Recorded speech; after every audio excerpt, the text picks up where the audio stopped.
বাড়িতে একটু ভালো কিছু রান্না হলে তার সাথে খাওয়ার জন্য যদি চিকেনের কোনো প্রিপারেশন করতে হয়, তবে এই রেসিপিটা কিন্তু একবার ট্রাই করে দেখতে পারো।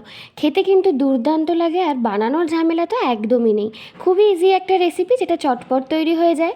বোনলেস চিকেন এখানে নিয়ে নিয়েছি, আর তার মধ্যে দিয়ে দিলাম লবণ, তার সাথে হলুদ গুঁড়ো, লঙ্কার গুঁড়ো, কিছুটা ধনের গুঁড়ো, জিরের গুঁড়ো, আর দিয়ে দিলাম টক দই। এরই সাথে একটা পেস্ট আগে থেকে করে রেখেছিলাম, যেটার মধ্যে ছিল চার মগজ আর কাজু। সেই বাটাটাও কিন্তু এর মধ্যে দিয়ে দিলাম। তার সাথে দিয়ে দিলাম আদা বাটা আর রসুন বাটা। দিয়ে দিলাম 1 চামচের মতো কেওড়া জল, 1 চামচের মতো গোলাপ জল, আর কিছুটা মিঠা আতর। এরই সাথে দিয়ে দিলাম বেশ খানিকটা গুঁড়ো দুধ। আর এই গুঁড়ো দুধটা কিন্তু অবশ্যই দিও, এতে কিন্তু মাংসর ফ্লেভারটা খুব বেশি ভালো আসে। এবার সব কিছুর সাথে মাংসটাকে খুব ভালো করে মেখে নিচ্ছি। আর এই ম্যারিনেটেড চিকেনটাকে কিন্তু আমি বেশ খানিকক্ষণের জন্য রেখে দেবো। চিকেনটা যত বেশি ভালো ম্যারিনেট হবে, চিকেনের টেস্টও কিন্তু ঠিক ততটাই ভালো হবে। তাই হাতে সময় থাকলে পরে চিকেনটা একটু বেশ কিছুক্ষণের জন্য ম্যারিনেট করে ফ্রিজে রেখে দিতে পারো। এবার কড়াইয়ের মধ্যে নিয়ে নিলাম তেল, আর তার মধ্যে দিয়ে দিলাম দারচিনি, এলাচ আর লবঙ্গ। দিয়ে একটু নাড়াচাড়া করে নিয়ে তার মধ্যে দিয়ে দিলাম পেঁয়াজ বাটা। পেঁয়াজ বাটাটা দেওয়ার পরও একটু ভালো মতো মিশিয়ে নিচ্ছি। আর এই পেঁয়াজটাকে কিছুক্ষণের জন্য একটু ভেজে নেব।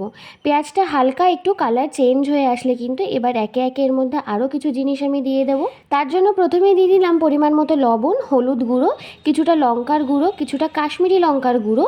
দিয়ে সব কিছুর সাথে আবারও মশলাটাকে ভালো করে মিশিয়ে নিচ্ছি। মশলাটাকে ভালো মতো কষিয়ে নেবো যতক্ষণ না মশলা থেকে ভালো মতো তেল ছেড়ে আসছে। তেল ছেড়ে আসলে পরে এবার আমি এর মধ্যে দিয়ে দিলাম ম্যারিনেটেড চিকেনটা। আর চিকেনটা দেওয়ার পরেও কিন্তু খুব ভালো মতো নাড়িয়ে চাড়িয়ে নিতে হবে। চিকেনটা মশলার সাথে ভালো মতো মিশিয়ে নিতে হবে। আর একটা জিনিস খেয়াল রাখতে হবে, যেহেতু কাজু বাদাম দেওয়া রয়েছে তাই মাংসটা কিন্তু লেগে যেতে পারে। তাই বারবার করে কিন্তু চিকেনটাকে এইভাবে নাড়াতে হবে। ঢাকনা চাপা দিয়ে আমি কিছুক্ষণের জন্য রেখে দিয়েছিলাম যাতে মাংসটা ভালো মতো সেদ্ধ হয়ে যায়। দিয়ে আবারও ঠিক একইভাবে বেশ খানিকক্ষণের জন্য কিন্তু নেড়ে চেড়ে নিচ্ছি। এই রকমভাবে নাড়াচাড়া করতে করতেই মাংসর সাথে মশলাটা বেশ ভালো মতো মাখা মাখা হয়ে আসলে, আর মাংস থেকে ভালো মতো তেল ছেড়ে আসলে কিন্তু মাংসটা প্রায় কষানো রেডি। এবার আমি এর মধ্যে ওই বাটিতেই কিছুটা জল দিয়ে সেই জলটা দিয়ে দিলাম। এই রান্নাটা কিন্তু একটু ঘন ঘন বা একটু মাখা মাখাই হয়, তাতে টেস্টটা খুব বেশি ভালো লাগে।